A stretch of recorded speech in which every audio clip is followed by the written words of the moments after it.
एक स्वतःला self motivation म्हणा आणि कुठेतरी माझ्या मनात पण एक होतं की मी घरच्यांचं नाव खराब केलंय, लोक चर्चा करतायत, तर मला त्या सगळ्यातनं कुठेतरी एक स्वतःला पुन्हा बाहेर काढायचं होतं की आणि दाखवायचं होतं की नाही, या सगळ्या गोष्टी बॉडी बिल्डिंगमुळे नाही झाल्यात, याच्या कारणासाठी काहीतरी वेगळ्या गोष्टी आहेत.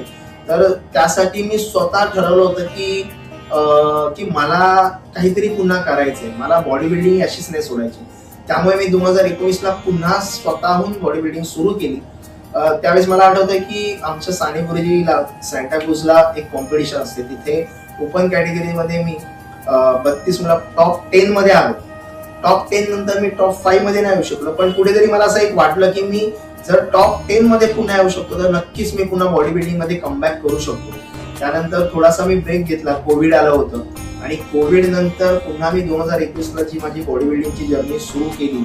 त्यावेळेस मला आठवतंय की माझं पहिलं कॉम्पिटिशन मी मध्य प्रदेशला इंदोरला मी एक नॅशनल कॉम्पिटिशन असतं, त्या नॅशनल मध्ये मी सिल्वर मेडल आणलं होतं. सो पॅरलाइज बॉडी झालेली तो बेडवरचा तो प्रसंग, तो माझ्यासाठीचे ते दिवस आणि नॅशनलचं ते मेडल, हे माझ्यासाठी खूप मोठं अचीवमेंट होतं.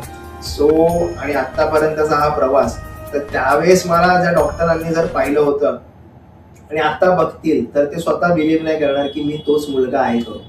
सो हा माझ्यासाठी एक खूप वाईट प्रसंग होता त्यावेळेस,